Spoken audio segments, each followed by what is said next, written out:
Hello and welcome to Dawn Vibes Yoga. Today we're going to be discussing props. So I'm not talking about props you see in the theater. I'm talking about yoga props. These things can be anything from blocks to pillows to straps and a number of other things. And these things are used to help you with your alignment and help you with support in certain postures you don't have available to you. There's a couple different reasons you might not have a pose available to you, or a posture, or an asana if you will. These reasons could be a lack of mobility, it could be from an injury, or it could be that you're trying to take on new poses that are more advanced for your body, and you just need support so that you can train your body to get into these positions and remember, kind of like a muscle memory thing. And if you're going to be using them in this situation, you can think of them like training wheels on a bike. You may need them for a posture for a little while until your body gets used to staying in that position, and then you won't need them anymore. Props were popularized by BKS Iyengar. He is the founder of Iyengar Yoga. And these props can be used by people of all different abilities, all the way from beginner to advanced practitioners in yoga.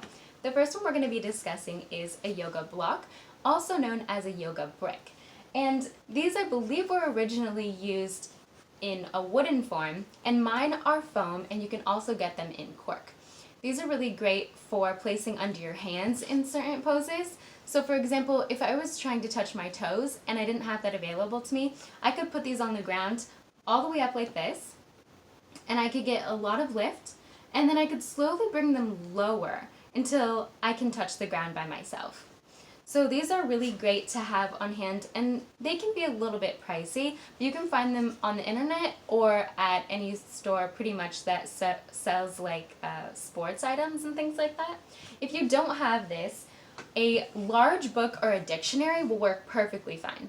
So the one thing that I strongly suggest not to do is to stack multiple small books together. The reason for that is they could slide and you could end up falling and injuring yourself. The next prop I want to talk about is a yoga strap.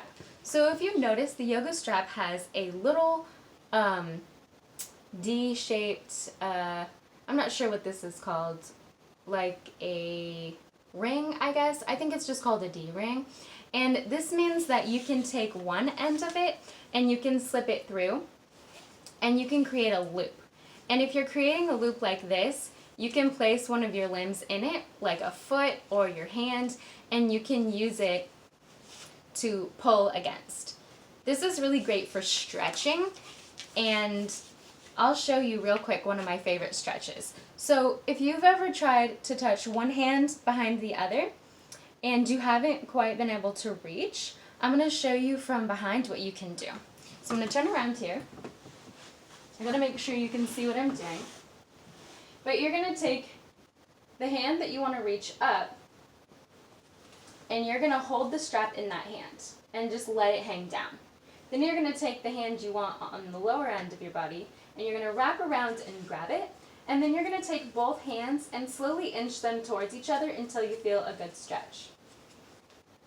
So you can use this strap for any stretch pretty much all over your body. Another great one that I like is lifting your leg or stretching your leg. So for example, if I'm having trouble reaching my leg, I'm going to be collapsing in my front body and I'm not going to have proper alignment.